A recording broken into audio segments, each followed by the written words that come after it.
Bueno, buenas tardes a los que estáis aquí y también a los que nos seguís por el streaming. Esta es la penúltima charla de este curso, que no de este año. Y tenemos a María. De hecho, es curioso porque tenemos a María esta semana y a tu mentor la semana que viene. Sí, siempre soy telonera de Carlos. ¿Ah, sí? Sí. Bueno. Entonces, bueno, la verdad, voy a presentar a María porque es lo que hay que hacer en este tipo de ocasiones, pero ya la conocéis. María es profesora de Historia del Pensamiento Económico en el CEU.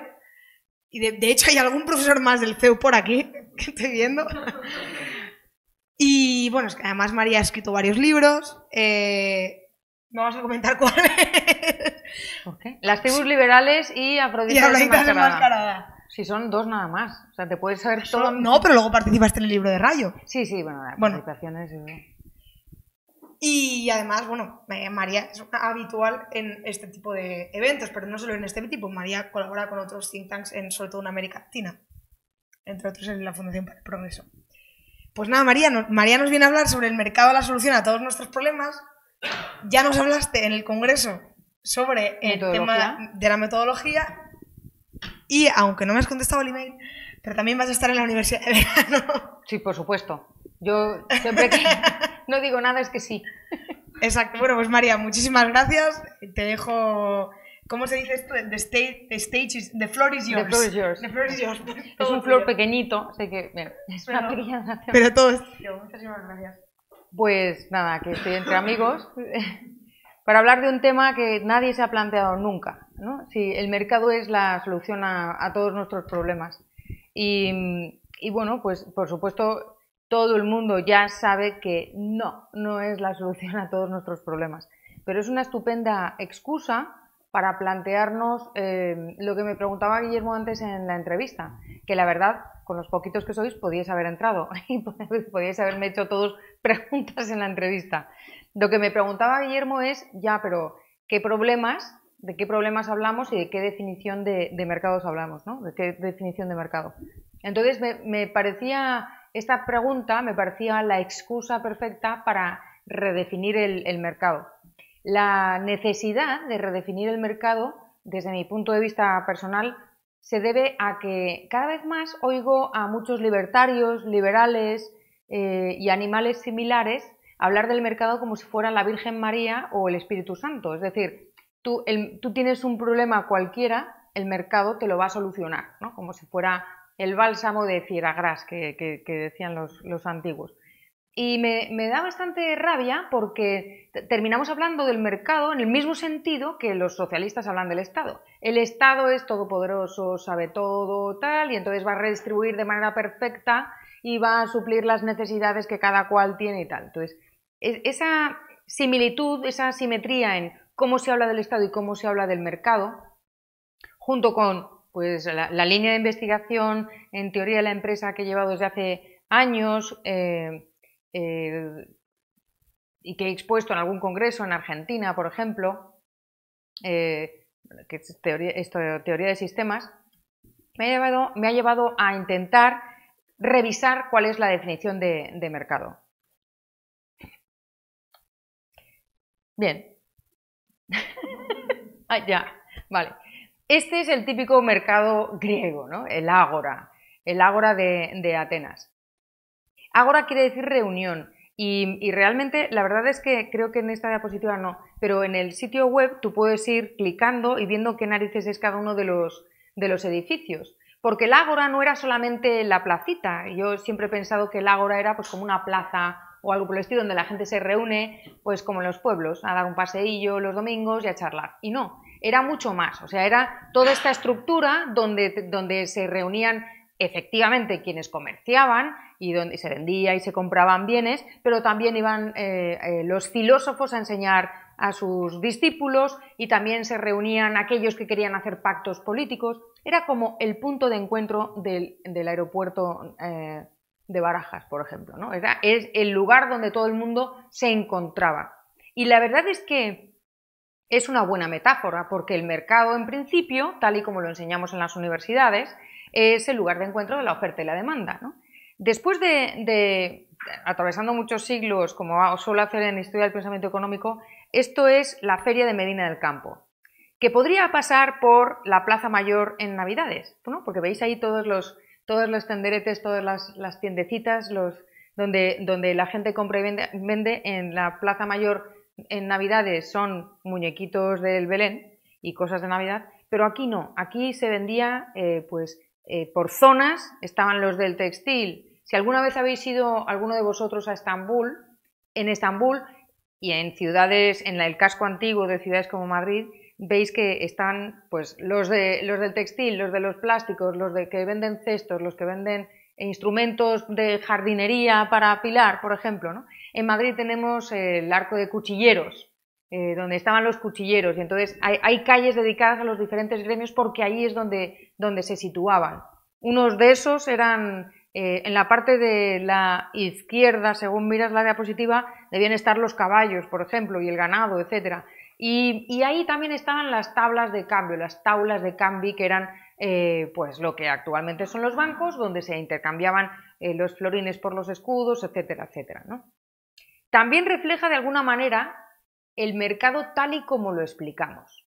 El mercado tal y como lo explicamos en las universidades en general, y no solamente en las universidades, sino lamentablemente también en los colegios, ¿no? Y este es el resultado. O sea, el mercado de hoy en día es un lugar donde está la fruta, la carne, o dependiendo no solamente comida, sino también puedes comprar cualquier otra cosa, herramientas y tal, para uso. Te ponen ahí el precio y tú llegas. En algunos lugares todavía se regatea, que es mucho más divertido, en otros sitios no. En otros sitios si regateas te echan o casi te mandan a seguridad, pero en principio hay unos carteles informativos de los precios, tú puedes ver la calidad de los productos y eliges, ¿no? El consumidor elige. En el siglo XXI nos aparece un nuevo mercado que tiene como gran diferencia, y yo creo que esto no es cualquier cosa, que no tiene un espacio geográfico. Ya no es la Plaza Mayor en Navidades, ni es el mercado donde vas a comprar la fruta, ni es tampoco el ágora, ¿no? Es un sitio que no es geográfico y que es Internet. Entonces el nuevo mercado, gracias a la llamada transformación digital, a la revolución digital, bueno, pues el mercado de repente es esto, el móvil, aquí tengo mi mercado, yo pido y me trae Amazon Prime, me trae una crema, un libro, el mercado, el desayuno, cualquier otra cosa, ¿no? Y yo creo que esto debería hacernos pensar y debería hacernos cambiar la idea que tenemos de mercado. En todos estos casos, tal vez excepto este último, lo que más me preocupa es que lanzamos una idea del mercado como algo estático. Es un sitio donde llegan unos y vienen otros, se ofrece una cosa, se demanda la otra, se intercambian bienes o cualquier otra cosa por dinero, o cuando es trueque, pues un bien por otro bien, o pides un préstamo, demandas fondos y a cambio pagas un tipo de interés, y a lo que nos lleva es a esto. Cuando los economistas o los profesores de universidad intentamos explicar qué tipos de mercado hay, nos encontramos con este tipo de tablas que directamente la he cogido de Google, ¿no? Pero es típica, está en el parking, está en todos lados, ¿no? Y esta es una de las clasificaciones, porque podemos hablar de mercados financieros, de mercado de materias primas, etc. En este caso, los tipos de mercado es en función del número de agentes o se diferencia por el número de agentes, la competencia, muy fuerte, dice. Competencia monopolística, muy fuerte. Producto, influencia sobre el precio, la libertad de entrada al mercado y la transparencia en el mercado. Y en función de esos ítems, de esas características, pues tenemos la competencia perfecta, competencia monopolística, oligopolio y monopolio. Esto yo creo que se enseña en bachillerato, pero desde luego en primero, esto en el primer semestre cae. Está ahí, ¿no? Está ahí, en mi universidad y en todas las universidades que se precian, en todas las facultades de economía. Es un error enorme. Es un error enorme desde mi punto de vista, porque aunque sí te muestra las diferentes estructuras de mercado, la imagen que se ofrece es de hay esta estructura que determina todo lo demás. ¿Tú dónde estás? ¿En competencia monopolística? Bueno, pues entonces tu producto es diferenciado. no es homogéneo ni único, es diferenciado. Y es demasiado rígido, ¿no? Nos da una idea muy mecanicista de lo que es el mercado en comparación a como a mí me gusta contemplarlo. Otro de los fallos es que todo está alrededor de la competencia perfecta. Es decir, lo primero, y aquí viene Cournot, lo primero que empieza Cournot y luego durante todo el 19 van añadiendo piezas al puzzle hasta acabar definiendo matemáticamente, además, que como todos sabemos, si se define matemáticamente es palabra de Dios, te alabamos Señor, y ya no hay más, la competencia perfecta. ¿Qué es la competencia perfecta o qué es un mercado en competencia perfecta? Bueno, pues es tan real como Tony Stark no existe. No existen los superhéroes ni Papá Noel existen. No existe algo como competencia perfecta. Y se define como algo abstracto, como una ficción, para poder entender la realidad. Que a mí eso me parece bien, y lo puedo entender perfectamente, lo puedo comprender perfectamente. Lo que sucede es que creo que tendemos a idolatrarlo y a ponerlo como el mega referente y no nos acercamos a la realidad. Incluso si en los exámenes a los niños les ponemos ejemplos de los periódicos, siempre les elevamos a las alturas de la teoría en este sentido. Si vemos cuáles son las características de la competencia perfecta, que no son solo estas, desde luego, es muy obvio que no es real, porque ¿dónde, en qué tipo de mercado hay libre entrada y salida de las empresas? ¿Qué quiere decir eso? Porque a veces los alumnos te preguntan si es que está prohibido por la policía o algo, se creen que hay...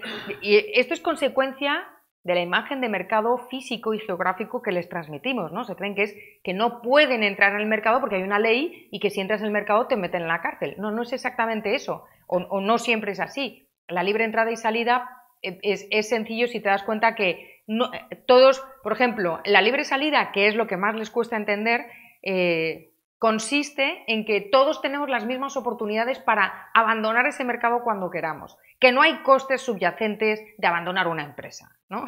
Cualquiera que tenga una empresa cerca o que haya participado de una empresa se da cuenta de que eso no es así jamás, o sea, no es posible, o casi nunca, ¿no? Pero no es desde luego el caso más real, ¿no? Igual que la libre entrada, pues siempre tienes unos costes de entrada, porque si eres la primera, porque eres la primera, pringas por ser la pionera. Si hay más empresas en el mercado, pues porque los otros ya tienen cierta experiencia y tal, y tienes que luchar contra precisamente esa predominancia que tienen ellos en el mercado, etcétera, ¿no? Entonces, las cosas son muchísimo más complejas. Otro de los fallos más gordos de la competencia perfecta es que implica o supone que los productos, las materias primas, los consumidores, los oferentes son homogéneos. Hay homogeneidad en los mercados. Exactamente igual que, por ejemplo, que haya información perfecta y completamente disponible para todos. No pasa. O sea, no sucede. Eso no sucede ni a la hora de saber las notas de los exámenes. Siempre hay alguno que se entera antes por alguna razón, ¿no? O, por ejemplo, se me ocurre, imagínate que van a cambiar el rector de tu universidad. Siempre hay alguien que lo sabe antes o que lo sabe después y que tiene información privilegiada y se calla o te lo cuenta y ya se organizan ahí Pero esto pasa permanentemente. Entonces, suponer o partir de la base y estudiar toda la teoría económica de un modelo que puede ser muy didáctico, y a mí me encantan los modelos abstractos, el modelo de competencia perfecta, y a partir de ahí empezar a considerar qué pasa si no es tan perfecta y hay mercados imperfectos y empezamos a redefinir mercados imperfectos, pero siempre desde dentro de nuestro sistema mecanicista, pues creo que al final se transmite una idea equivocada. ¿Por qué? Pues porque lo que lanzamos o lo que inoculamos en la mente de los incautos jovencitos que estudian en nuestras universidades es que hay un problema y una solución, o varias soluciones, pero siempre es un camino lineal, del problema a la solución, ¿no? Entonces tenemos un problema y podemos solucionarlo, o tenemos un producto y lo podemos vender en un mercado de competencia perfecta o de competencia monopólica, etcétera, ¿no? Esta linealidad que hay o que se transmite entre problema y solución es muy perniciosa, y a donde conduce es este universo del que os hablaba, un universo mecanicista donde para determinados economistas, que muchos de ellos se consideran liberales, Yo no le voy a quitar el carné a nadie, como sabéis, pero ellos consideran que el mercado es perfecto, el mercado soluciona todo, funciona por sí mismo, se autorregula como un mecanismo por sí solo y ya está. Entonces, y estos son los de, tienes un problema, no te preocupes, el mercado te soluciona todo, ya te puedes despreocupar. Por otro lado están quienes, siguiendo a John Maynard Keynes y a otros más, consideran que el mercado es un mecanismo que tiene ciertos problemas y que hay que regular, gran palabra, ¿no? Y necesitamos un regulador, que por supuesto siempre es el Estado, como os estaba diciendo antes, siempre suele ser el Estado, el regulador. ¿Cómo va a ser un regulador privado si los privados, el sector privado sabemos todos que son inmorales por naturaleza y son siempre peores? Bueno, mucho mejor el Estado, que es más moral, más gay, más de todo, ¿no? Ese es el problema que yo veo. Es decir, toda la definición de mercado que estamos, o el tipo de definición de mercado tan estricta, muy simplista, didáctica, pero simplista, que estamos transmitiendo a nuestros alumnos, lleva a que tengan una idea de la solución de los problemas muy lineal y que al final consideren que la economía es como un mecanismo que o bien funciona por sí solo o bien necesita de un regulador que vaya ajustando la tuerquecita cuando, como un reloj, se atrasa de repente, cada 5 horas se atrasa 5 minutos, ¿no? Este es el mal de nuestros tiempos. Lo más que llegamos a hacer, y esta es una de las diapositivas que le pongo a los alumnos de primero, lo más que llegamos a hacer es que cuando nos planteamos cuál es el problema, como me preguntaba Guillermo en la entrevista, pero vamos a ver, además de definir el mercado, ¿me puedes decir de qué problema hablas? O sea, ¿de qué problemas estamos hablando? Siempre estamos en el terreno económico, aquí no vamos a solucionar los problemas afectivos de nadie, pero el económico vamos a intentarlo. Cuando se habla del problema económico, a lo más que llegamos es a darnos cuenta de que es mucho más complejo de lo que parece, porque en principio tú hablas de problema económico y te dicen escasez. O sea, tenemos necesidades ilimitadas y recursos limitados. Ahí hay un problema, ¿no? Hay gente que hay que darle de comer y que necesita agua y vestido y no sé cuántos, y entonces la escasez y la incertidumbre llevan al desarrollo de los mercados. Bueno, pues ya nos estamos dando cuenta de que este problema económico no es tan sencillo. No es tan sencillo como decir tenemos necesidades ilimitadas y recursos escasos. Además, eso implica que vamos a tener que tomar decisiones. O sea, con lo poquito que tenemos, ¿cómo lo repartimos? O con lo poquito que tenemos, ¿cómo producimos para alimentar a todo el mundo? Para satisfacer las necesidades de todo el mundo, todo el tiempo. Porque esa es otra, todo el tiempo, ¿no? Bueno, pues tenemos que tomar decisiones. La toma de decisiones es mucho más complejo de lo que parece. Ahí entran sesgos cognitivos, el funcionamiento de nuestra mente no es tampoco sencillo, tenemos que tener en cuenta los costes de oportunidad, y no solo eso, sino que pues las típicas 3 preguntas que te hacen siempre que te van a explicar el problema económico: cómo producimos, cuánto producimos y qué producimos, ¿no? Y la realidad, es decir, toda esta decisión que nos lleva a distribuir unos recursos escasos en función de las necesidades ilimitadas, viene sesgado por los hechos. O sea, hechos que se pueden cuantificar en datos y que nos dicen cosas, ¿no? Nos dicen cosas, pues por ejemplo, respecto a el funcionamiento de tu fábrica, donde estás produciendo, pues no sé, aceite de palma para utilizarlo en bollería y que resulta que no se vende, o que sí se vende, entonces, o que enferma a la gente, o que no enferma a la gente. Los hechos y los datos soportan, apoyan tus decisiones, o no las soportan y no la apoyan. Y luego también están el aspecto normativo. El aspecto normativo, que para mí se manifiesta de 2 maneras. Primero, porque no se nos olvide que las personas que tratan de solucionar el problema económico son exactamente eso, personas. Entonces, todas las personas tenemos valores, unos valores morales o inmorales, y en función de esos valores actuamos. Para bien o para mal, O sea, cuando digo valores no quiero decir valores buenos. A lo mejor somos asesinos en serie o algo por el estilo, pues tendrán también su sistema de normas y valores que rigen sus vidas, ¿no? Incluso enfermos y todos. Entonces, por un lado, cada persona es un ser moral de alguna manera que pone, sabiéndolo o no, todos esos valores en cada acción y en cada decisión que toma.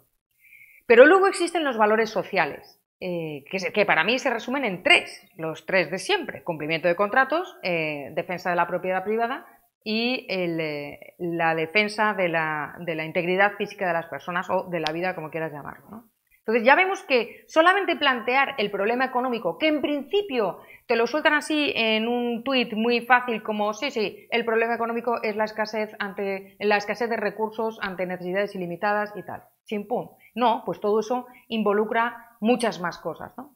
Con lo cual yo creo que está bastante claro que lo que estamos haciendo es dañino, no solamente porque planteamos una visión bastante estática del mercado, bastante rígida de qué es el mercado, sino porque en el momento en que empezamos a rascar un poquito en de qué problemas estamos hablando cuando nos preguntamos ¿son los mercados o es el mercado la solución a todos nuestros problemas? Bueno, pues si nos centramos en el problema económico hay muchas cosas que pensar.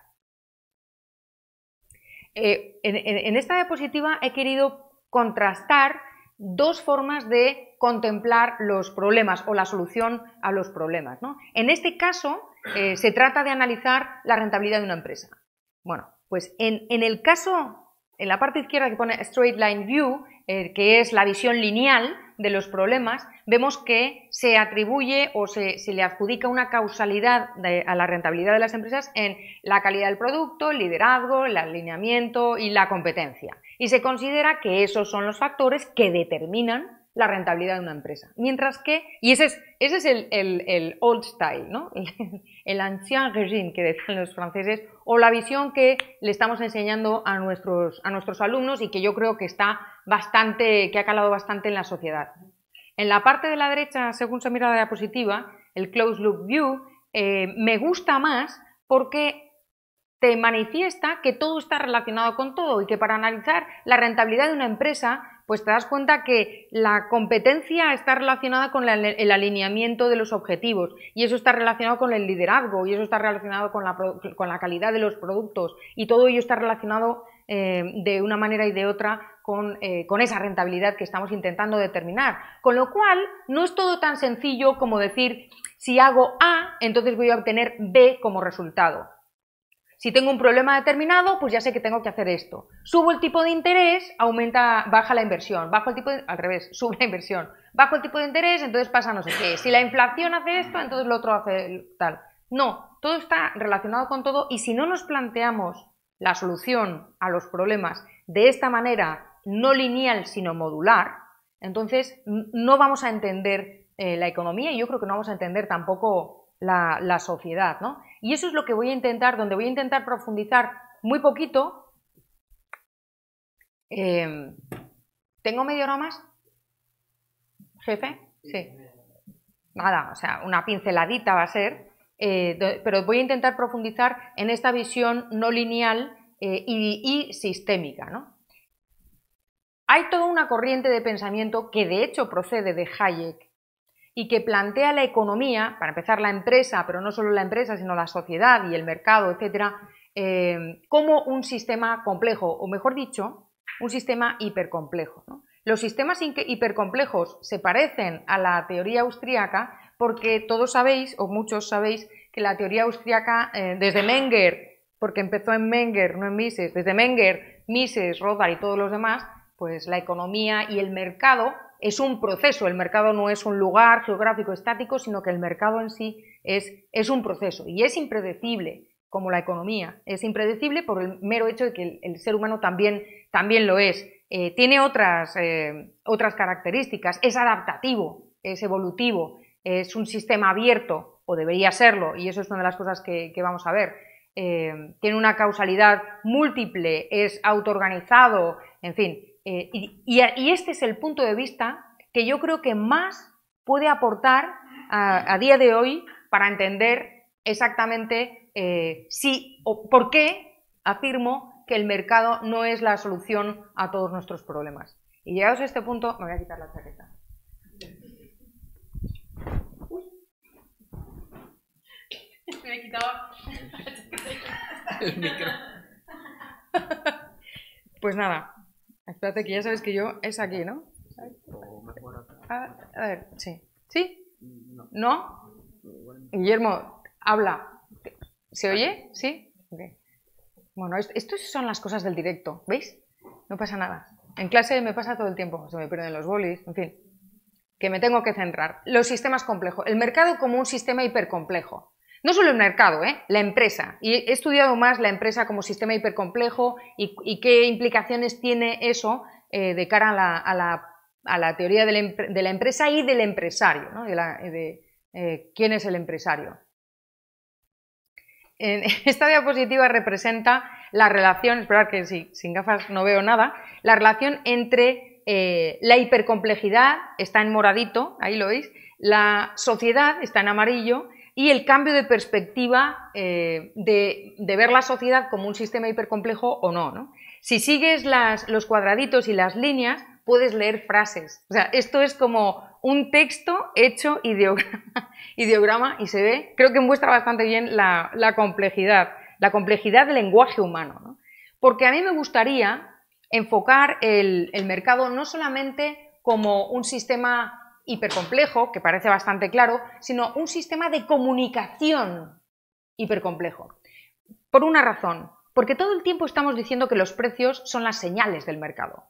Cuando en general los libertarios o los liberales hablamos de mercado financiero o de cualquier otro tipo de mercado, en muchísimas ocasiones decimos, bueno, si tú tocas los precios, si manipulas los precios, pues no sé, por ejemplo, el precio del trabajo y pones un salario mínimo o el precio del alquiler y pones un alquiler máximo y todas estas cosas, en el momento en que, o los tipos de interés, ¿no? Draghi manipula los tipos de interés, ¿qué está haciendo? Está mandando señales equivocadas al mercado y entonces oferentes y demandantes van a hacer sus planes siguiendo una señal equivocada porque ha sido manipulada por el famoso relojero que ya podía quedarse quieto, ¿no?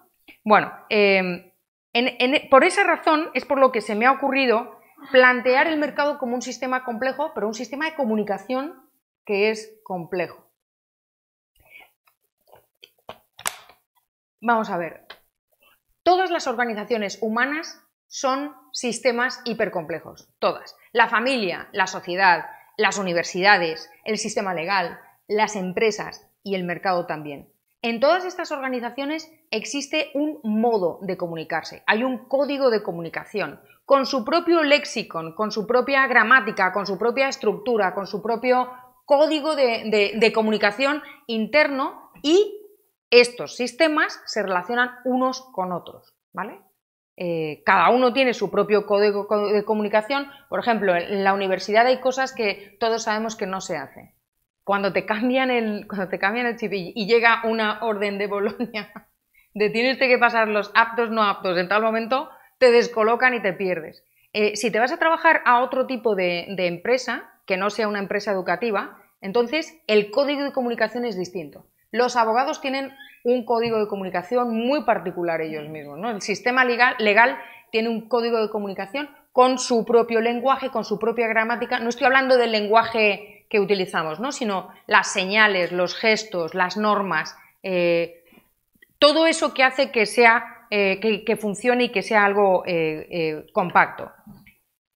Lo que yo estoy diciendo es que si contemplamos la sociedad de esta manera, nos damos cuenta que en realidad como funcionamos es como si fuéramos un clúster de comunicaciones, es decir, tenemos grupos de subsistemas que tienen sus propios códigos de comunicación y que también se relacionan los unos con los otros. ¿Todo funciona perfectamente en estos sistemas hipercomplejos, superabstractos, que estoy viendo que ya os estáis durmiendo? Bueno, pues no, obviamente no. Hay problemas. ¿Qué tipo de problemas tenemos en comunicación? Bueno, este era para explicar un poquito más que es un sistema hipercomplejo, pero me ha gustado mucho esta diapositiva porque es tan simple como mi cerebro y ahí se ve claramente que el desempeño, las interconexiones, el impacto del exterior, etcétera, todo está ahí hecho como un burruño y está en el propio sistema, ¿no? No está diferenciado como solemos pensar cuando analizamos el mercado, por ejemplo, en la facultad. Lo que estaba proponiendo es el contemplar el mercado como un sistema de comunicación, un subsistema de comunicación, igual que otros subsistemas de comunicación. Uno de los problemas que podemos tener es que la comunicación desaparezca, no porque hay un error en el mensaje, sino porque hay un problema estructural. Por ejemplo, cuando en una cámara La comunicación entre la cámara y la lente está mal porque tienen que limpiar el contacto, es decir, no llega a hacer contacto, hay un impedimento y entre la cámara y la lente, ¿no? Hay algo que está impidiendo el contacto entre la cámara y la lente y no se llega a producir esa comunicación. Bueno, esto sucede también en el mercado, ¿no? Sucede en el mercado y sucede en cualquier sistema. Siempre estoy hablando de comunicación dentro del sistema, no pensad en mercados alternativos, en economía sumergida o cosas por el estilo, sino en el mercado a veces se produce esa situación en la que oferentes y demandantes o agentes del mercado que están interactuando no llegan a comunicarse porque están hablando un lenguaje completamente distinto, porque no llega a haber conexión, no se llega a producir la comunicación. Puede ser porque, por ejemplo, algo tan simple como que no haya un medio de transporte o porque se pierde la conexión a Internet o porque no hay conexión a Internet y tú estás intentando comprar y no puedes porque no hay cobertura, ¿no? O también hay errores. Hay errores en la comunicación, como aquí, por ejemplo, que vemos lo que se ha transmitido y lo que se ha recibido.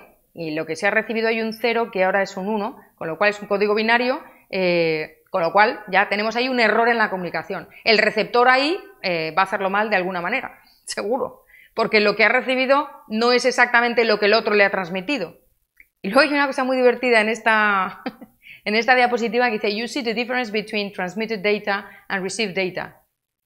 Y producen un error ahí. This is called an error. Exactamente, ahí está el error, ¿no? Porque está mal escrito. Todos conocemos sistemas en donde se producen problemas de comunicación, pero como decía la anterior diapositiva, oye, pues limpia el contacto para que la lente y la cámara produzcan contacto y se pueda hacer la fotografía, o corrige este código y pon un 0 donde debe poner 0, etc. Pero también, y por eso creemos que, o me da la sensación de que vemos como, sí, hay problemas y soluciones. Hay soluciones distintas, igual que hay luces distintas, para problemas diferentes, o incluso el mismo problema puede tener diferentes soluciones. Pero da la sensación como que cuando hablas de problemas, siempre hay soluciones. Y yo creo que hay problemas que no tienen solución, ¿no? Bueno, aquí lo que pone es, well, this is your machine learning system, y dices, sí, tú metes todos los datos en el ¿cómo se llama?, embudo del álgebra lineal y entonces recoges las respuestas en el otro lado. Y dice, pero ¿y si las respuestas están mal? Dice, no importa, tú vuelves a llenar otra vez el embudo del álgebra lineal y tal, hasta que te salga exactamente como quieres, ¿no? Como si todos los problemas tuvieran solución. En este caso es simplemente introduciendo los datos en el álgebra lineal y ya está, ¿no? He escogido esta diapositiva porque como habla de data, pues me he acordado de Juanma López Zafra, al que le han cortado la cuenta de Twitter estos días y se la han devuelto inmediatamente, pero que quería rendirle desde aquí un pequeño homenaje a Juanma, ¿no? Entonces, ¿qué pasa con los problemas sin solución? Porque existen. Si nos enfocamos desde el punto de vista de un sistema hipercomplejo, un sistema de comunicación hipercomplejo, pues nos damos cuenta de que puede existir. Incluso, fijaros en esta diapositiva, pues tenemos aquí los aminoácidos. Hay uno que está mal, igual que antes era el código binario, ahora es, creo que es timina y la otra es citosina, pero no sé si es así. ¿Paco? Sí. Entonces la timina, ahora... ¡Ay, no! ¿Por qué? Se ha ido para atrás. Está yéndose para atrás todo el tiempo. Alguien me está haciendo un boicot gordo. A ver qué ha pasado aquí. ¿Quiere ir adelante? Es que yo no le he dado a ningún sitio. ¿Quiere ir acá? Quiero ir a la timina. Ahí. Vale. Mejor usar lo que más. Vale. Bueno, pues esto es un error en el ADN. Es un punto de mutación. No tiene solución. Está el CRISPR-Cas y tal, pero no está aprobado. Pero todo el mundo sabe que se producen mutaciones que no tienen vuelta atrás. O sea, hay una mala copia del DNA y se acabó.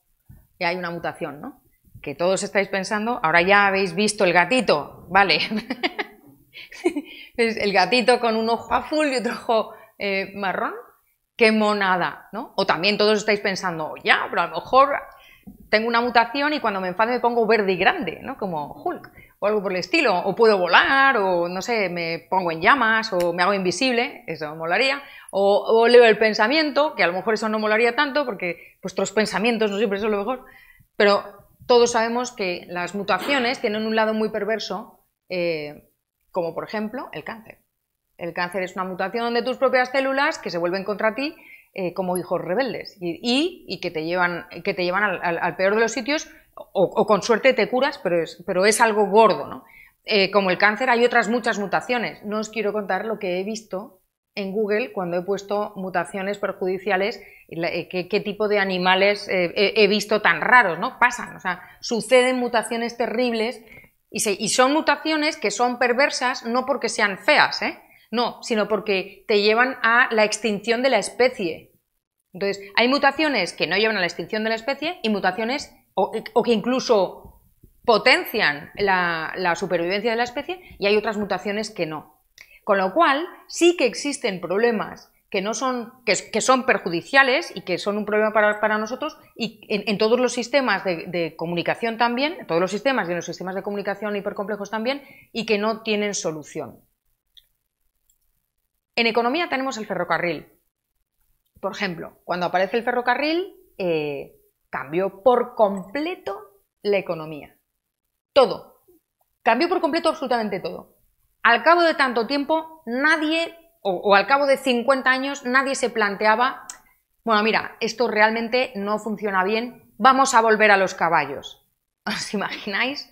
Solamente en casos de, yo qué sé, guerra, una pobreza extrema, la gente no podía coger el ferrocarril y tenía que ir a caballo, ¿no? Y ya en una mala, pues ibas a pie, ¿no? Pero la revolución que supuso el ferrocarril movido por vapor y luego movido por otro tipo de energías, pero este tipo de transporte que no era tirado por fuerza animal, sino que era tirado por otro tipo de energía, en este caso sobre vías, ¿no? Vías de ferrocarril. Ahora tenemos los aviones, el día menos pensado, pues pasaréis la luna de miel en la luna de verdad o cualquier otra cosa. Pero en su momento el ferrocarril supuso una mutación en la economía, un cambio estructural que cambió la manera de comerciar, de visitar a tu gente, de organizarse los estados, de relacionarse los ciudadanos, incluso las comunicaciones. Es decir, el que las noticias que pasan en el punto A se puedan saber en el punto B en 2 horas en lugar de en 4 días.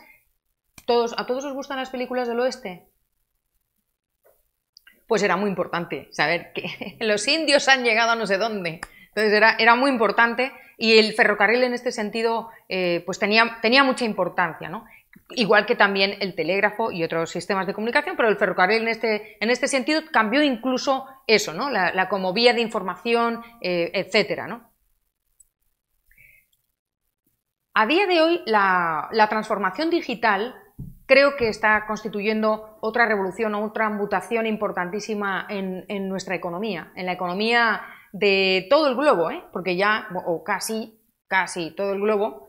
Ojalá que también en África, ojalá que suponga un empujón fuerte para la economía africana, no lo sé, pero sí es verdad que yo creo que no va a haber vuelta atrás. Podemos avanzar, podemos hacer otra cosa, como también, por ejemplo, los aviones respecto al ferrocarril, pero creo que no va a haber vuelta atrás, no va a haber vuelta atrás en esta revolución digital.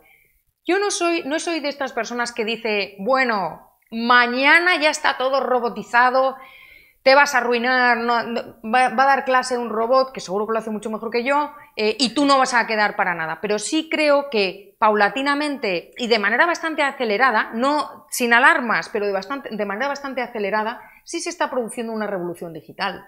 En los juzgados, por ejemplo, yo creo que es algo que está empujando cada vez más. La medicina, supongo que también. En la banca también se está produciendo este cambio. Y es posible que no volvamos atrás, ¿no?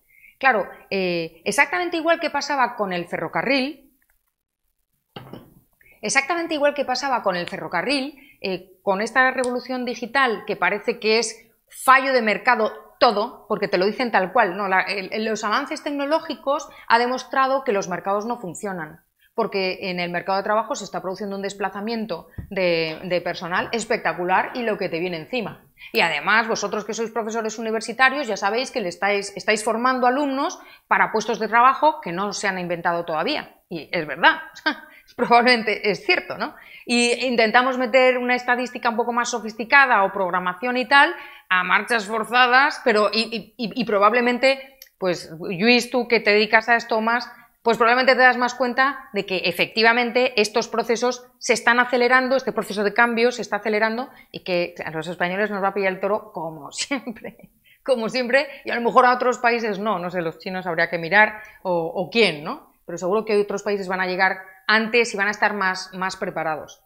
No es fallo de los mercados, o sea, no es que los mercados de repente, ¡oh sorpresa!, no nos ofrecen la ssolución.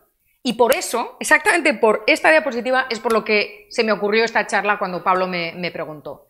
Porque no es verdad que el mercado sea la solución a todos los problemas. En este caso concreto de la robotización, la revolución digital o la transformación digital, no es verdad que el mercado tenga la obligación de ofrecernos soluciones a todos los problemas. Porque su esencia no es esa.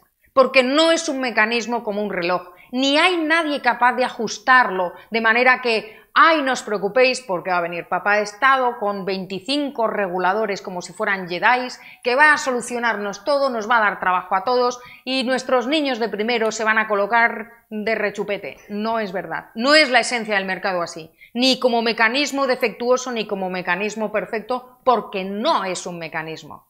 Entonces, si lo enfocamos desde el punto de vista de el mercado es un sistema hipercomplejo, un sistema de comunicación hipercomplejo, donde puede haber mutaciones, donde hay comunicaciones defectuosas o incluso hay problemas que impiden totalmente la comunicación, ¿qué es lo que sucede con este tipo de sistemas?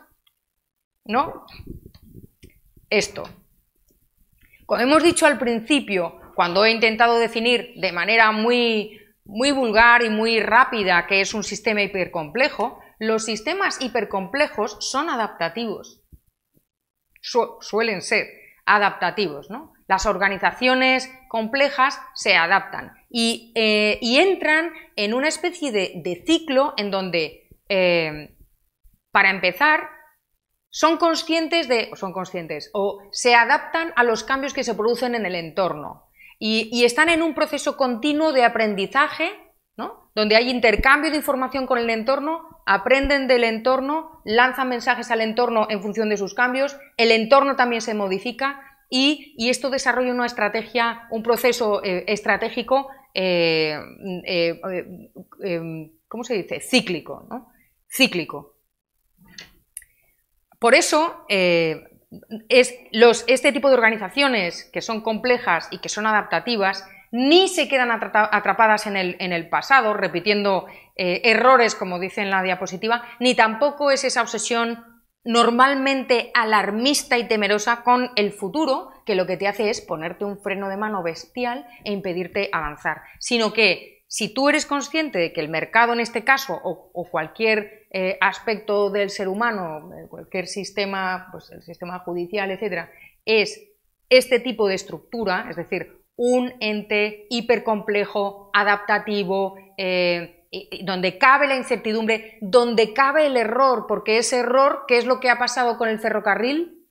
Pues que, bueno, pues Eduardo Martí, que es economista argentino, vino aquí y nos contó, a unos cuantos, que pues su padre tenía caballos y coches de caballos en Argentina, en Buenos Aires, y que de repente llegó el automóvil. ¿Y qué hacemos? Pues se reinventó, cerró y abrió un colegio, que tiene mucho que ver, ¿no? Bueno, ¿y qué? El tipo se reinventó y salió adelante y tuvo 5 hijos más estupendos, como Eduardo y María y tal, ¿no? Entonces, si creemos que nosotros somos capaces y que la economía y que el mercado es capaz de reinventarse, asumir los errores, incluso los fallos y los errores de comunicación y vadearlos o hacer que crezcan dentro de alguna manera hacer de ello parte del propio sistema y sobre todo cuando hay un error de comunicación, si el sistema está relacionado con el exterior y hay esta apertura, entonces se puede corregir o se puede asumir como tal y se puede crecer de otra manera, ¿no? Es un poco lo que representa esta diapositiva ¿Qué os inspira? Paz, amor, medio ambiente. Bueno, pues es un sistema. El árbol aquí, para mí, representa ese sistema que se está nutriendo de una relación, no solamente en sus bases, sino está relacionándose con todo lo que le rodea, y solamente me queda por decir una cosa, y es que en la descripción que Pablo hizo de la charla, decía, ¿y qué podemos hacer los liberales? O sea, María va a hablar del mercado, de si no sé qué, de la respuesta, bla, bla, bla, ¿y qué podemos hacer los liberales? Bueno, ¿qué podemos hacer los liberales? Pues los liberales o los libertarios lo que podemos hacer es buscar vías para que estos sistemas, no solamente el mercado, sino también el sistema legal, el sistema educativo, el sistema de transportes, ¿no? Cumplan los requisitos para que se produzca esto.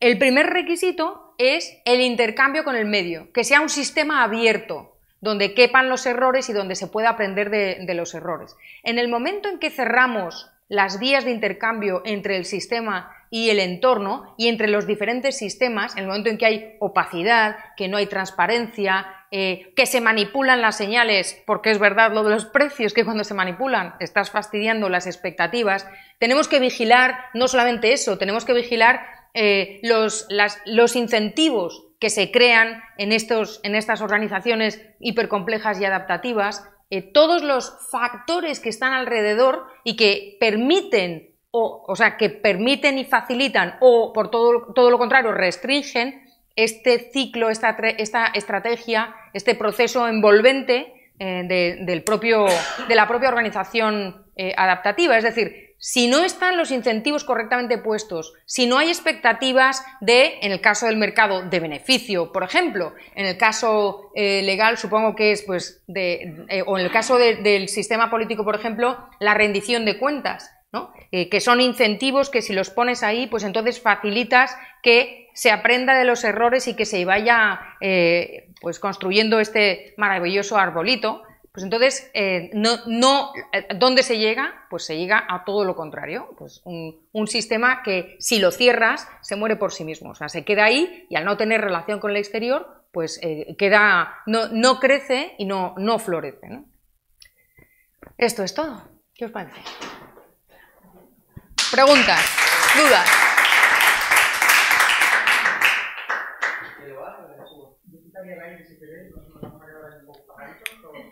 Primera pregunta. Bueno, empiezo yo. El paradigma de la tercera vía, que fue muy famoso en los 90 y en la práctica yo creo que sigue, decía que el mercado que hiciera llegar hasta el máximo posible y el Estado se encargara de donde el mercado no puede llegar, ¿no? Sí, entonces la pregunta es si en el Estado, suponiendo que el mercado no puede llegar a todo y el Estado debe actuar, una es sustituyendo el mercado, o si esta forma de ayudar del Estado sería generando las condiciones para que el mercado pueda cumplir las funciones ahí donde normalmente no lo haría. Espera un momento, que se me ha ido la esta y ahora estoy nerviosa. ¿Cómo es que? Aquí, ¿no? Ya, sí. A ver, el mercado y el Estado se diferencian como sistemas, se diferencian en muchísimo. En primer lugar, los agentes que participan en el mercado están poniendo su piel ahí en el juego, ¿no? Se están jugando la piel, están jugando con su patrimonio, están asumiendo la incertidumbre, mientras que el Estado no. Y a continuación es que es espontáneo. El mercado es espontáneo. Es el lugar, en este caso ya no geográfico, porque estamos en Internet, donde se intercambian voluntades, necesidades, se ofrecen y se demandan bienes, servicios o cualquier cosa que se pueda demandar, que constituya una necesidad y que otro esté dispuesto a cubrirla o a saciarla de manera completamente voluntaria. Por supuesto, para lucrarse, pero de manera voluntaria. El Estado no tiene absolutamente nada que ver en ese sentido, pero sí podemos contemplar el Estado como un sistema en sí mismo donde lo que se demanda, ¿qué es? ¿Votos? ¿Qué demandan los gobernantes? A ver, niños, ¿qué demandan los gobernantes? ¿Y qué ofrecen los gobernantes? O sea, demandan pasta y votos, demandan dinero y votos y ofrecen subvenciones. Si Bueno, es que está aquí Irene, que políticas públicas, vamos a pensar bien. Pues los gobernantes además ofrecen políticas públicas adecuadas. Vale, van a ser los que mejor lo hagan. O sea, a mí me parece que no se puede comparar. La idea de el Estado sustituye al mercado es una de las más perversas del universo y ha generado, por ejemplo, la existencia de empresas nacionales que compiten en el mercado, estando a pérdida con mucho durante muchos años, y compiten con tu empresa donde tú no duermes por la noche, si no pagas a los proveedores te pasan cosas, como que te pueden meter en la cárcel, por ejemplo, pero ¿a qué responsable de una empresa pública que no paga a proveedores le habéis visto encarcelado? Ninguno. O, por ejemplo, hoy me he enterado que en Italia el porcentaje de deuda pública sobre el PIB, allí se llama PIL, mucho más divertido. Todo lo que hacen los italianos es siempre mucho más divertido. Entonces, bueno, pues el porcentaje de deuda sobre el PIB es del 133%. Y yo dije, bueno, no me quejo más de la economía española, no me quejo más. Bueno, pues si yo fuera italiana pensaría, bueno, ¿quién de todos tiene que estar en la cárcel? ¿Quién la ha cagado tanto? O sea, ¿quién lo ha hecho tan mal como para tener una deuda del 133? Claro, los políticos italianos me dirían, me han votado, aquí todo el mundo se calla. Entonces, yo ahí creo que el sistema, la política como sistema tiene una consideración aparte, pero jamás lo compararía con... Es el truco, compararlo con el mercado. ¿Quién lo hace mejor, el Estado o el mercado? No tienen nada que ver. Uno es espontáneo, no coactivo, y el otro es porque yo lo mando, te amenazo con cárcel y encima la responsabilidad no tiene cara. Porque ¿cuál es la cara del Estado? Los gobernantes, pero claro, ¿qué gobernantes? Los que empezaron, si tenemos los votantes, bueno, vosotros votantes tenéis 3 meses de memoria. Luego ya os olvidáis de todo lo que os han hecho. Yo no me olvido, pago impuestos igual, pero no me olvido. Hola María, buenas tardes. Gracias por la charla. Y la verdad es que te comentaría varias cosas. Una, por ejemplo, sobre... ¿cómo te lo diría? El ejemplo que ponías de la mutación, ¿no? Como definición de problema. Y me lleva a pensar... Bueno, error de comunicación, como error.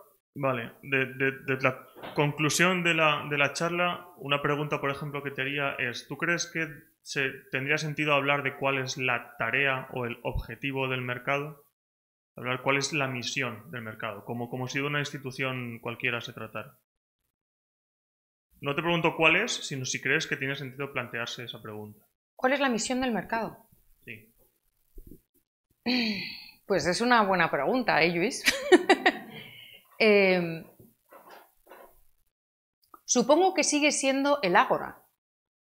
Es decir, supongo que sigue siendo ese lugar no necesariamente físico donde confluyen necesidades por satisfacer y productos, bienes, etcétera, que satisfacen esas necesidades, ¿no? Personas que demandan y personas que están dispuestas a satisfacer esas necesidades. Incluso, insisto, podemos hablar de mercado de arte, de ideas, de sexo, de cualquier cosa, o sea, no necesariamente de conocimientos, o sea, no necesariamente de naranjas o de tomates, sino en principio es como una plataforma. Yo creo que no tiene más misión estipulada como tal. Y luego, no sé, es que me cuesta contestarla porque si estoy intentando ver cuál es la constante a lo largo de todos los siglos de lo que llamamos mercado.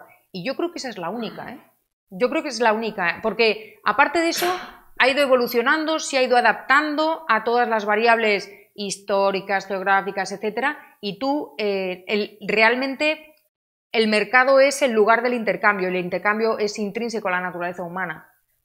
Por eso me ciño solamente a eso. Vale, sí, porque creo que leía a Carlos Rodríguez Brown precisamente sobre esto, criticando esa visión que tienen muchos sobre quedarte abandonado en el mercado, ¿no? Es como... Uno se queda abandonado en la selva, pero claro, en el mercado pero hay no. mucha gente que su visión es que cuando no tienes al Estado encima de ti, Tú estás solo ante el mercado como el que está solo ante el peligro. Como que el que está solo ante un toro, ¿no? Como la niña y el toro. Sí. Y Carlos Rodríguez Brown contestaba que eso es justo al revés. Es decir, uno tiene sus problemas y va al mercado a buscar sus soluciones. Exactamente. Entonces, eso me lleva, pues, lo que comentábamos de la mutación, por ejemplo, que al final el quid de la cuestión es definir exactamente por qué un problema es un problema y qué le exigimos a una solución. Y tú ponías el ejemplo este de la mutación. ¿Que no te ha gustado? Yo es que lo haría mucho más simple. Hay muchísima gente que considera que morirse es un problema, por ejemplo. ¿Vale? Y otros se tiran por una ventana. Ya. También. Entonces, ¿qué vamos a hacer con ese problema? Es decir, ¿vamos a demandarle también al mercado que lo solucione? Bueno, te tengo que presentar a José Luis Cordeiro. creo que ya. Entonces, no, lo digo porque hay series de ciencia ficción en los que el mercado ha solucionado ese problema. Pero de momento son ciencia ficción. Ya. Vamos a ver. El tema es que a lo que yo prefiero llamarle necesidades que problemas. Porque una necesidad es algo que se puede incluso cuantificar. O sea, con cuánta agua puedes sobrevivir y durante cuánto tiempo, ¿no? Eso, aunque sea la necesidad mínima para seguir respirando, casi esas constantes las puedes cuantificar. Y a partir de ese mínimo, que es un mínimo súper simple, empiezas a tener necesidades que son absolutamente subjetivas, incluso la cantidad de agua que necesitas, pues depende de la persona y del aguante y de otras muchas cosas que yo no sé de biología ni de medicina. Pero en principio imagínate que podemos cuantificar, necesitas un vaso de agua cada 2 días, por decir algo, que ya seguro que es mucho, y necesitas, como en Supervivientes, tomar una bolsita de arroz, un puñado de arroz también. Vale. Esas necesidades fisiológicas inmediatas las podemos cuantificar y a partir de ahí pues ya están las necesidades subjetivas que tú quieras. O sea, yo sé, y tú también lo sabes, que los niños de primero necesitan el móvil. Esto, para ellos, es una necesidad primaria mayor que cualquier otra cosa, ¿no? Que el amor de una madre, por ejemplo, o cualquier otra cosa, ¿no? Para otras personas, no. Entonces, a donde voy es, uno, más que problema, yo hablo de necesidades. O sea, en el mercado confluyen los que necesitan y los que ofrecen suplir esas necesidades. Y luego, el tema de la mutación es muy interesante porque muchas veces se da que lo que para unos es un problema, para otros es lo que desean.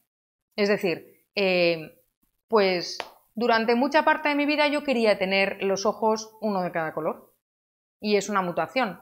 Y sin embargo, lo que para uno habría sido a lo mejor qué horror, tienes los ojos diferentes, para otro, las mujeres lo entendemos muy bien. Que por cierto, mi idea era más sofisticada que la tuya, porque más compleja, porque soy mujer. Por eso nada. Es por eso. Pero ¿cómo se dice? La que tiene el pelo largo quiere tenerlo corto, la que lo tiene rizado lo quiere tener liso, la alta quiere ser baja, la baja quiere ser alta, la que está demasiado delgada quiere tener un cosquito. Eso es un motor de evolución, por de supuesto. Cambio, de adaptación, de mejora.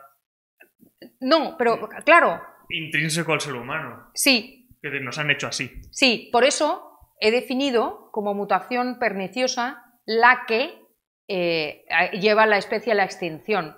Todo lo que no sea una mutación, un cambio, un problema que lleva a la especie a la extinción es un incentivo para el ingenio.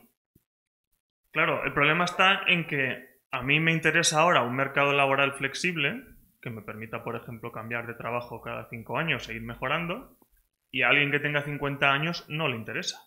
Tú habla por ti, porque los de 50 estamos... ¿Me entiendes? Les interesa, es decir, con la edad te van cambiando esas prioridades. Yo ahí, con la edad te van cambiando las prioridades, pero también con la edad, también, o sea, eso no quiere decir, la edad yo no creo que sea necesariamente sinónimo de imposible adaptarse. No lo creo. No lo creo. Yo conozco, por ejemplo, mira, yo conozco señoras que jamás han trabajado, que sus maridos, esto va a sonar un poco cruel, lo siento, sus maridos se han jubilado y no soportan a su marido en casa y entonces ellas han montado una tienda de comercio justo y se han hecho empresarias. Quiero Sí, decir... pero bueno, yo te hablaba como tendencia en una sociedad. Es decir, igual que un inversor de 30 años es más agresivo y uno de 60, pues no, porque se está jugando los ahorros de su jubilación. Pues cada uno se amoldará en función de sus características. Claro, pero es que amoldarnos todos en una sociedad no Pero, siempre a es ver, fácil. un momento, Luis, ¿en qué momento se te ocurre que todos nos tenemos que amoldar igual? Es decir, el cambio, por ejemplo, la transformación digital que va a traer este cambio en el mercado laboral, no va a requerir el mismo cambio, la misma adaptación en todo el mundo por igual. Se necesitarán diferentes soft skills, como se llaman ahora. Se necesitarán diferentes características en la población trabajadora y ahí lo cubrirán hombres, mujeres, mayores o menores, probablemente de manera indistinta. Y además, y estos sí son estudios que he leído acerca de la transformación digital y el cambio en el mercado laboral, es posible que las horas de trabajo se reduzcan y que, por la robotización, y que eso dé lugar a una especie de nuevo mercado de trabajo donde tú vas a ser pues, profesor de estadística en el CEU unas horas y luego pues vas a ser, no sé, se me ocurre, astrofísico en tus ratos libres. En tus ratos libres Más o menos ya es así. O profesor de yoga. O vas a ser guitarrista, o vas a ser jardinero, o vas a ser... Y no necesariamente te vas a tener a una sola actividad de soy solo esto, no. Vas a tener muchas actividades. Y ahí es donde yo creo que las personas de diferentes edades y de diferentes características van a tener toda su hueco. Y ahí muchos te preguntarían que por qué todos tenemos que amoldarnos a ese pluriempleo. Bueno, pues no te amoldes, pero entonces te vas a ir a vivir a un país donde no haya habido ese cambio, esa transformación. Bueno, a ver, que te toque irte a vivir a otro país ya es bastante... Claro, una exactamente. consecuencia bastante negativa. Vale, eso forma parte del Por problema. eso hay mucha gente que dice, bueno, es que todo este cambio al final no beneficia a todo el mundo. Bueno, pues cuando se inventó el ferrocarril y se puso en marcha, había ingenieros, para que lo digan que los ingenieros son... Había ingenieros que pensaban, hay artículos, que pensaban que nos íbamos a ahogar todos porque ir tan rápido iba a hacer que no pudiéramos respirar lo suficientemente... Quiero decir, todo cambio genera una resistencia. Y está muy bien, la resistencia al cambio está muy bien y que tampoco es sano mentalmente, me parece a mí, aceptar cualquier cambio, venga como venga. Hay que testar ese cambio y sobre todo tiene que llegar en su tiempo y de la manera que sea y tal, ¿no? O sea, no, ni una cosa ni la otra. Ahora, el que haya resistencia al cambio no quiere decir que no tenga que ese cambio sea malo. Hay resistencia al cambio. Unos se amoldarán antes y otros se amoldarán después. La adopción, por ejemplo, de nuevas tecnologías o de la tecnología del vapor y posteriormente en transportes y comunicaciones a lo largo de todo el 19 fue distinta persona a persona, distintos empresarios, y los beneficios de los pioneros eran los beneficios monopolísticos y los beneficios de los segundones y de los más atrasados era pues que ya esos pioneros habían testado y habían solucionado problemas de la inclusión de esa tecnología por ejemplo, en la industria textil o lo que sea. A donde voy es que todos, yo creo que todas las personas, independientemente del timing de, ¿cómo se dice?, adaptación, van a tener sus propios beneficios y ahí lo que cuenta yo creo que es precisamente la toma de decisiones. El análisis coste-beneficio que tú decías, pues pero es que irte a otro país tiene un coste enorme. Vale, pues la persona dirá, o me amoldo o me voy. ¿Qué me merece más la pena? ¿Me quedo y me amoldo? ¿Cómo me amoldo? ¿Hasta qué punto me amoldo? Tampoco, ya sabes que yo no tengo una bola de cristal para decir cómo va a ser el futuro, pero mirando más al 19 que al 21, es decir, cómo es que sucedió todo este cambio, etcétera, yo creo que no va a ser tan complicado. O sea, no creo que vaya a ser tan complicado y, por supuesto, va a haber un coste. Sí, nos cuesta mucho a los seres humanos pensar que la tecnología y el progreso económico tiene su coste. Sí, va a haber un coste. O sea, va a haber personas que se van a quedar en el paro, que van a sufrir porque se van a tener que amoldar. Sí, exactamente. Eso va a pasar. Voy a ceder un... Sí, porque... Pero no más. Vale. Buenas noches, María. Gracias por la presentación, primeramente. ¿Escucha? Es para el vídeo, sí. Ah, ok, no sé. No, yo quería traer un otro como enfoque para el debate, ¿no? Yo creo que la relación de mercado y gobierno, claro que debemos seguir haciendo las cosas y difundiendo eso, porque todavía hay gente que no cree, ¿no? Pero obviamente que el mercado es superior al Estado siempre, ¿no?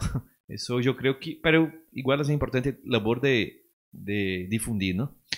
Pero yo creo que hay otros temas del movimiento, ¿no? De los pensamientos libertarios, ¿no? Que de alguna manera no entran tanto, o no veo tanto, ¿no? Por ejemplo, una cosa no tan sistémica, ¿sí? De las relaciones de la gente, pero del individuo para dentro del individuo, que es el tema de los valores, ¿sí?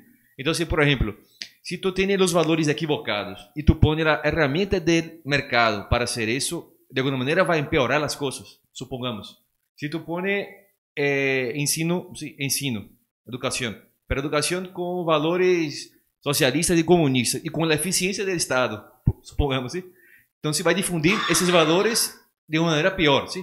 O no sé, o cosas de crímenes, de asociación de violadores, no sé qué, y ahí con el mercado, obviamente va a tener más eficiencia, ¿no? O pedófilo, o todo lo que sea, ¿sí? Entonces, yo pienso que un tema que de alguna manera miramos mucho el tema sistémico, ¿no? De las relaciones entre la gente y las instituciones, todo eso, que está bien, claro, tiene que hacer. Pero, ¿qué te parece esa mirada del movimiento libertario, liberal, un poco más para dentro y para, hablando del término de valores, ¿no? ¿Qué te parece eso? ¿Cuál es tu perspectiva de eso? Mira, cuando planteé el problema económico en esa diapositiva, que es la típica diapositiva básica de cuál es el problema económico, la escasez, una de las ramitas son las cuestiones normativas. Y yo decía que una de las cosas más importantes son los valores de cada persona, porque en toda la toma de decisiones estamos involucrando de alguna manera nuestra moralidad, mejor o peor, ¿no? Como tú decías, bueno, pues tú a lo mejor crees que debes vivir a costa de los demás y entonces eres socialista, o a lo mejor crees que eso no es justo y que cada uno debe vivir por sí mismo y entonces no eres socialista. En cada cosa que haces, mi opinión personal, en cada cosa que haces, lo sepas o no, de manera consciente o inconsciente, estás poniendo en juicio o estás poniendo encima de la mesa tus valores. Eso me parece que está en la base de todo lo demás. O sea, a partir de ahí, las decisiones que tomamos en función de la información que recibimos del sistema, por ejemplo, del mercado, de los precios, de las leyes, del comportamiento de los individuos, etcétera, pues tú interactúas siempre con ese fondo que son tus valores. Entonces, sí creo que es muy importante.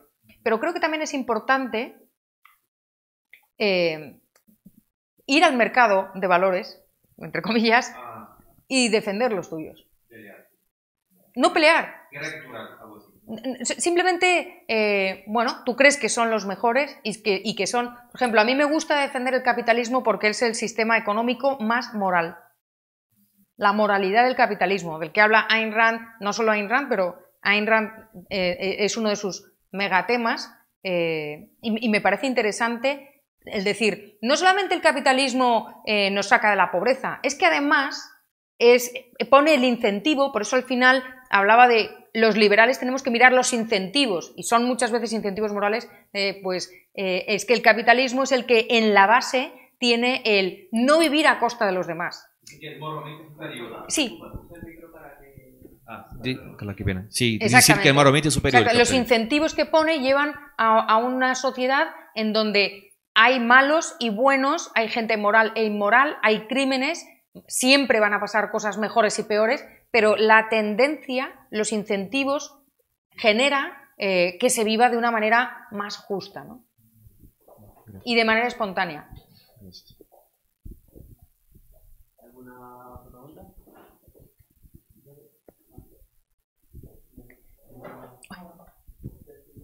Pues me ha gustado muchísimo la charla y yo te quería preguntar sobre cuando se empieza a enseñar el mercado, se ve el modelo ese que decías de oferta y demanda al principio. Entonces, en ese modelo acabamos teniendo dos sistemas, ¿no?, que se unen en cantidad y precio, pero más allá de ellos, al ver cómo una traslación o un shock en uno de estos sistemas afecta al otro, solamente vemos en primero o en introducción a la economía esta injerencia cuando se sale de lo que llamamos el óptimo local, PIB potencial, NAIRU o lo que sea. Entonces, en la realidad, con miles de óptimos locales, esto no es una representación para nada adecuada. Entonces, yo quería preguntarte tanto tu reflexión sobre esto, como a la hora de enseñar a alguien que no tiene una base, pues, en optimización matemática o programación, a gente de introducción, ¿cómo podemos modificar ese modelo o qué podemos introducir para meter en él esta idea que subyace a los sistemas complejos de relaciones emergentes, o a esta injerencia que ese modelo olvida por completo? Pues mira, yo ahí creo que, por ejemplo, la manera en la que plantea la escuela austríaca el mercado como un proceso es muy útil. Y es muy útil plantear el mercado como un flujo. Es decir, no como relaciones de toma y dame, sino, por ejemplo, yo lo que les hice en el primer semestre fue decirles que me hicieran un juego de tuberías, como ¿sabes? Estos que hay pasatiempos que son tuberías, que dices, pon las tuberías de manera que caiga el agua, tal, no sé qué, de manera que hicieran flujos de agua, que era dinero, el agua de un color es del dinero y de otro color son los bienes y servicios, y cómo va de unas zonas a otras, o de unas partes de la economía a otras, ¿no? O sea, el gobierno, el sector exterior, no sé qué, no sé cuántos y tal. Es casi lo mismo, pero si en vez de una flecha les pones un flujo, una corriente de agua, ellos se dan cuenta de esa idea de dinamismo, ¿no? La economía como algo dinámico, que no es estático, no es pongo estas gafas aquí, sino hay una corriente que fluye y que depende de muchas cosas, como por ejemplo del caudal, es lo de la bañera, ¿sabes? El ejemplo de la bañera, que tienes el grifo, tienes la bañera, tienes la salida de la bañera, y dependiendo de cómo sea de grande el grifo, del caudal que salga, del tamaño de la bañera, hay muchas cosas que determinan ese flujo. Ese tipo de metáforas que a lo mejor parecen muy infantiles o que están tomadas de otras ciencias, etcétera, me parece mucho más útil, me parece mucho más útil que ese enfoque estático de se produce un desajuste, como si hay un crack y entonces se ajusta vía precios o vía cantidades y ya, ¿no? O por ejemplo, incluso cuando demuestras que el salario mínimo genera desempleo, que es una verdad que está en todos los libros de primero y el gobierno no ha leído los libros de primero, entonces, bueno, pues cuando explicas eso, pones tu gráfico con una función de oferta, otra demanda, estático, no hay tiempo, no hay evolución, no hay dinamismo, simplemente si está por encima o por debajo del equilibrio, entonces se produce esto y ves las consecuencias en ese momento concreto con esos planes de demanda, esos planes de oferta y esa situación en foto, ¡clac! Ahí lo ves, ¿no? Eso es un error. ¿Es didáctico? Sí, es didáctico. Pero lleva a esta visión de problema, solución y de relaciones lineales, ¿no? Pero incluso lo puedes hacer dinámico simplemente con Lo puedes hacer dinámico únicamente con que se vuelva al equilibrio vía precios o cantidad, lo que tú dices. Mi duda es para dejar que sea tangible la injerencia entre un sistema y otro, como lo que hay en un sistema determina y es determinado por lo que hay en el otro, más allá de ese equilibrio, ¿no? Va más, viendo un poco la imagen de la gráfica, por traslaciones, ¿no? Que sin necesidad de estar fuera de un equilibrio, porque ese equilibrio no existe, que una es que el primer problema es el centrarse en el equilibrio. O sea, el problema, en el momento en que estás buscando el equilibrio y no consideras que todo está en permanente equilibrio y desequilibrio, porque todo es evolución o es el proceso dinámico involucra el tiempo y los cambios en el tiempo. Entonces, claro, si al chaval con 17, 18 años le plantas un sistema estático, sin tiempo, donde lo que pasa es eso exactamente y nada más, es muy difícil que entienda que a la vez que esto está pasando, está no pasando en otro sitio o que hay compensaciones o desequilibrios, etcétera, ¿no? Es muy complicado el partir de un esquema muy estático e introducirles en un sistema dinámico. Es muy difícil. Cuando les dices el mercado es un proceso, te miran como diciendo, ¿qué es un proceso?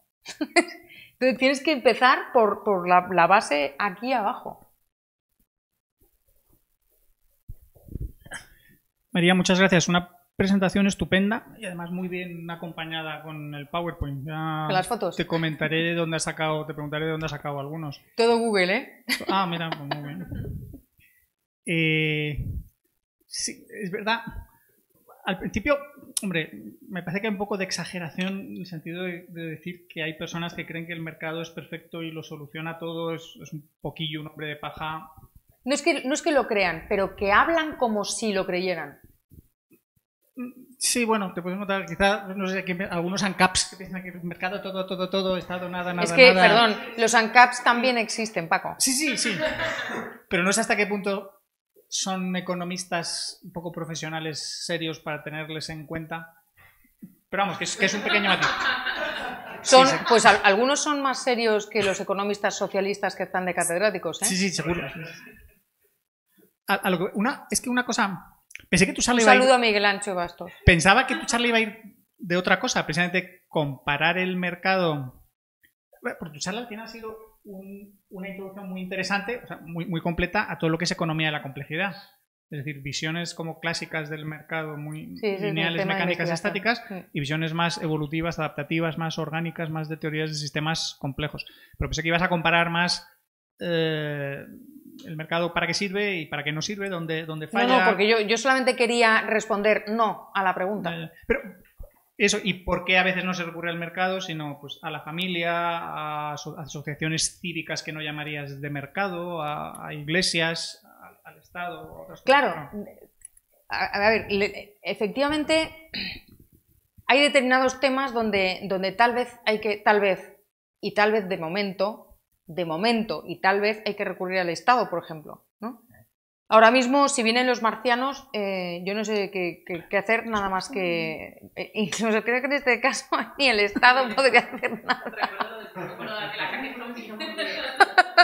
Aquí solo los mutantes, Paco. Los marcianos se irían. No, nos quedamos. Los marcianos cuando venimos nos quedamos. Pero, por ejemplo...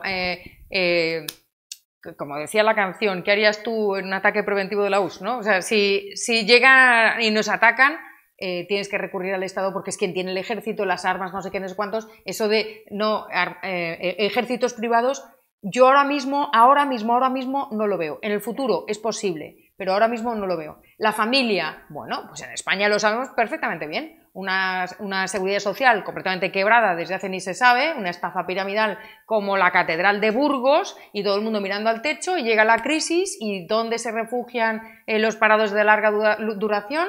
En las familias. Y entonces tú ibas por ahí y te decían, pero ¿cómo que un 22% de desempleo y no estáis quemando los coches por las calles? No, porque hemos dejado a los niños no sé dónde, nos hemos ido a vivir a casa de la abuela, luego tenemos... Y vas recurriendo a otras cosas. La familia, la iglesia, ahí de repente se abren comedores, la bondad de la gente, o sea, yo qué sé. Otras cosas que a lo mejor no es estrictamente el mercado. Sí, pero precisamente pensaba, es que hay un tema que no has tratado. El mercado como algo impersonal frente a otros sistemas que son más personales. La familia es obviamente personal, las iglesias tienden a ser personales, mientras que el mercado es curioso porque al principio se plantea como el sitio donde la gente se reúne, entonces parece como muy personal, pero luego las relaciones de mercado se definen más como impersonales, en el sentido que no son relaciones de amor o de amistad o familiares. No tienes por qué conocer, lo de Internet es muy interesante. Y que con el desarrollo a más escala del mercado y tecnologías de comunicación es totalmente impersonal, ya no te enteras de con quién estás tratando para nada. Hay una cosa que nunca le he leído a nadie y es el fatídico nombre de competencia perfecta. ¿Por qué narices? ¿Quién coño le puso ese adjetivo? Yo no estoy segura, no estoy segura. ¿Por qué no le llamó competencia total o competencia máxima? Porque la palabra perfecta es que no tiene defectos, que no tiene fallos, que no tiene límites.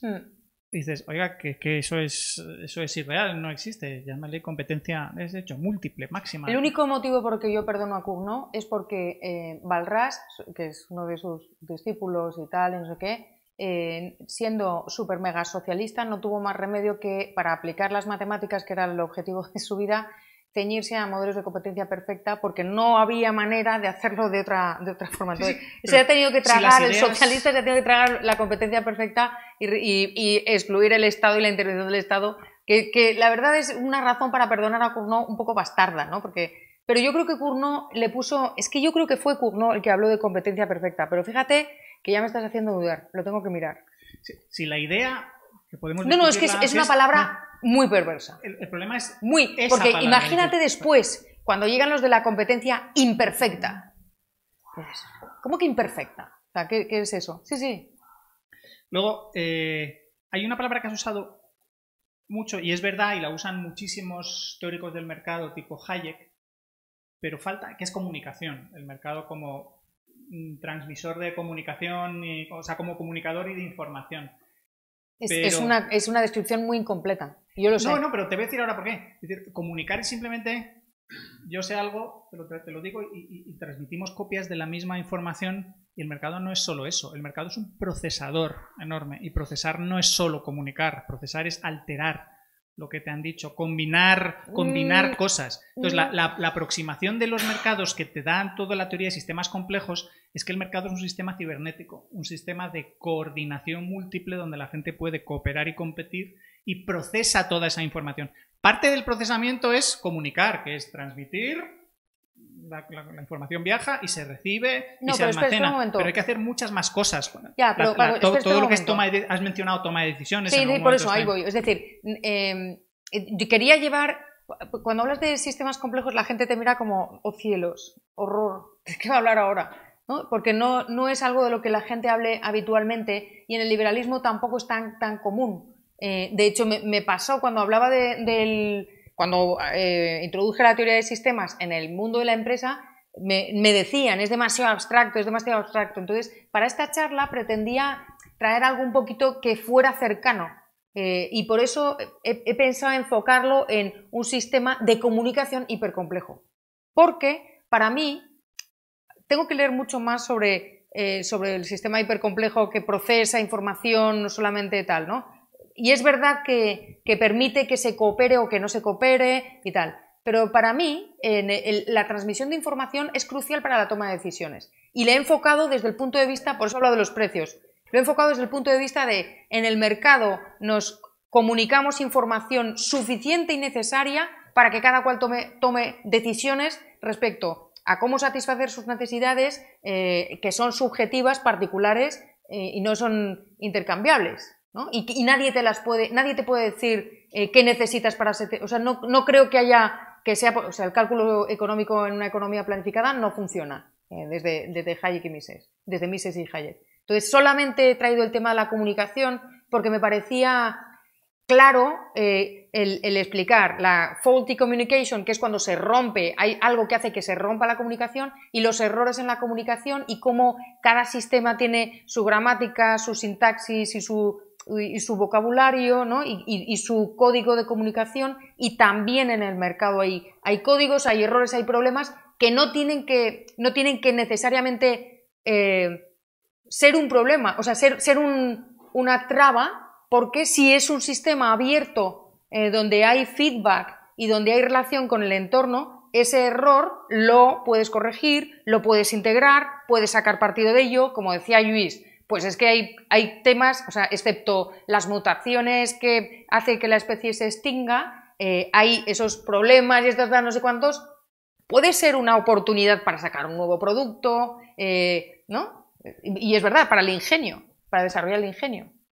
Entiendo por dónde vas, pero si le dedicas más tiempo a todo lo que es aproximación cibernética, verás que quedarse en la comunicación es omitir muchas cosas mucho más importantes, y desgraciadamente muchísima gente que estudia teoría de la información después de Claude Shannon y otros se quedan en la comunicación y en problemas de comunicación, y por esa cantidad de cosas que no entienden. O sea, yo he sacado este ejemplito como podía haber sacado cualquier otro, quiero decir. Pero por eso digo que... Por ejemplo, la verdad, te voy a decir por qué saqué el ejemplito. Que los porque problemas... me encontré con la diapositiva de la cámara y dije, qué buen ejemplo.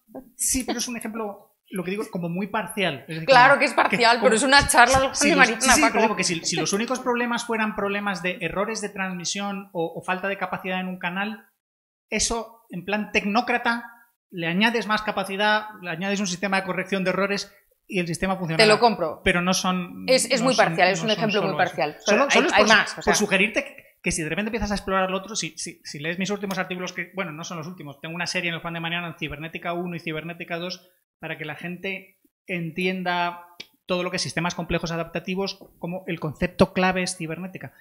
Sé que suena muy raro, pero cuando llevas muchos años dándole vuelta dices, joder, si la gente entendiera esto, entendería todo lo demás. Otro detalle, esto sí es corregírtelo, todo lo que dices de una mutación que se cepilla o que acaba con la extinción de una especie, eso no tiene ningún sentido. que pueda llevar a la extinción de una especie, o que ponga en riesgo la especie. La evolución funciona a nivel de genes y luego a nivel de individuos, y una mutación nunca va a acabar con una especie. Una mutación Vale, puede acabar con la vida. acabará con ese individuo, Exacto, con la con ese vida del individuo. portador Ok. de ese gen mutante.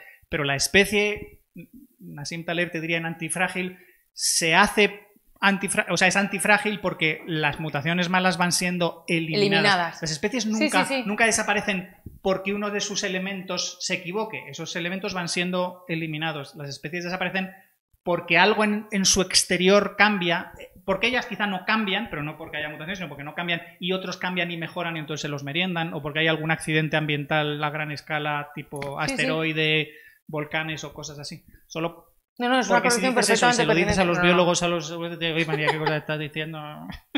Gracias.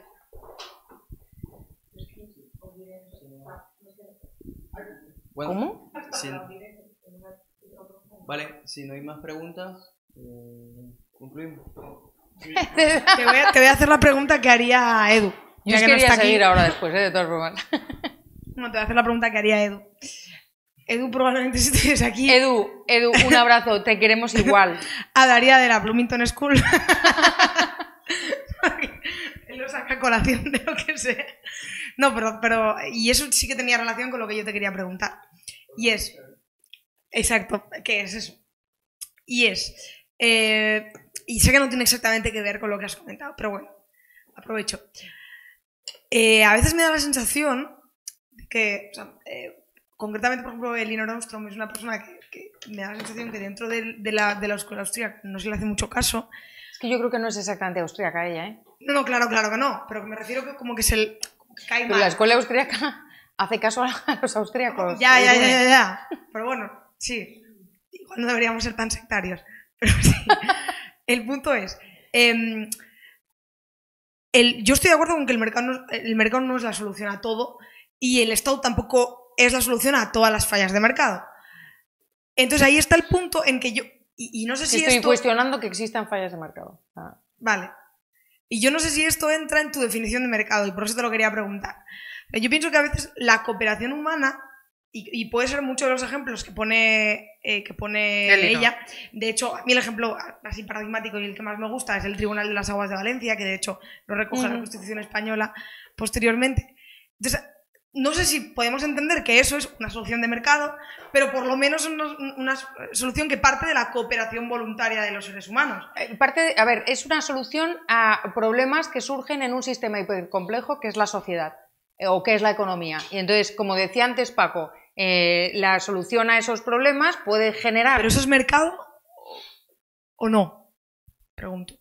¿Por qué no? No sé. Una solución cooperativa, ¿qué te imaginas que es una empresa? Una solución cooperativa donde se... Es que a veces parece que el mercado solo es una cosa, a veces parece que el mercado solo es, no como dicen los austríacos, algunos cuando hablan de problemas de bienes públicos, ¿no? Es de limitación de los derechos de propiedad privada. Vale. Solo eso es el mercado. Y a veces digo que parece que solo eso es el mercado. Yo no lo entiendo exactamente así, ¿eh? Es decir, yo el mercado lo veo como lo que he dicho, es la plataforma donde se trata de satisfacer las necesidades con recursos escasos, etcétera, de manera espontánea y no coactiva. Y si, puesto que somos agentes que interactuamos a muchísimos niveles, porque como has visto involucra las normas, involucra las costumbres, involucra la información, involucra la toma de decisiones, involucra La idiosincrasia, antes mencionaba Luis, pues es que los inversores de 30 son más arriesgados que los de 50 o que los de 60 y las mujeres son más no sé qué y los hombres más no sé cuántos. Afortunadamente que hay tantísima variabilidad y que eso permite que la interacción entre todos genere soluciones de un tipo, de otro tipo y de 27 millones de tipos. Y que, por ejemplo, cuando te meten en un campo de concentración donde no tienes dinero y tal, no sé qué, se establecen sistemas de intercambio que es un mercado donde el precio se paga en cigarrillos, ¿no? Por ejemplo, ¿no? Es un ejemplo un poquito creepy, pero se me ha ocurrido así de repente. Entonces, a mí, una solución, fíjate, pues a lo mejor en determinadas circunstancias, una solución casi comunista de propiedad compartida es la solución. Te voy a poner un ejemplo. Vienen los marcianos y entonces nos quedamos aquí todos reunidos. ¿No compartirías necesariamente o no sería una solución más eficiente, pongamos en común todo lo que tengamos para poder sobrevivir no sé qué cuántos? Habría gente que diría, no, yo no. Pero no estoy diciendo que haya que obligar a la gente. Lo que digo es, ¿no sería más eficiente decir compartamos que no compartamos? A lo mejor el ejemplo de los marcianos tampoco es bueno, pero ves que hay situaciones, ponte en tu casa, familia, ¿cómo delimitas el derecho de propiedad del sofá? ¿De quién es? Normalmente del gato, o sea, es del gato, el sofá es del gato. Pero es complicado, entonces esas zonas comunes es muy difícil decir... Derecho primero ocupante, María. Sí, pero de repente hay, por ejemplo, si se lo dices a tu madre, mamá, no te sientes en tu sillón, porque me he sentado yo primero, no te responde, te levantas, ¿no? Entonces, no es tan sencillo. Estamos sacando ejemplos muy rápidos y muy tal, pero yo veo que dentro del mercado caben soluciones de diferente tipo, donde los derechos de propiedad, por ejemplo, se amoldan a las necesidades y donde mientras, fíjate, yo le doy más importancia a la coacción, mientras no sean soluciones coactivas, ¿no? Pero igual estoy muy equivocada. Posible que igual soy una roja horrible, ¿eh? Sí. Y es que viniendo hacia aquí, la gente de izquierda suele acusarnos a los liberales de que queremos imponer el modelo del mercado. Y yo digo, vamos a ver, esto es totalmente falso, es mentira, o no os lo estáis inventando o no habéis leído nada. Nadie obliga a nadie a participar en el mercado. Lo que el liberal quiere es que el mercado no se prohíba. Ah, bueno, claro. Es decir, que hay relaciones de mercado que a algunos les pueden interesar y a otros no. Pues el que no le interese, que no participe. Por ejemplo, la prostitución. Todo lo que es prostitución, gestación subrogada y todo lo demás, nadie está obligando a nadie a participar. Aparte de que se empeñan en definirlo todo de forma irreal para que quede todo muy oscuro, muy asqueroso, pero sobre todo es la voluntariedad, es decir, no cerrar la posibilidad al mercado.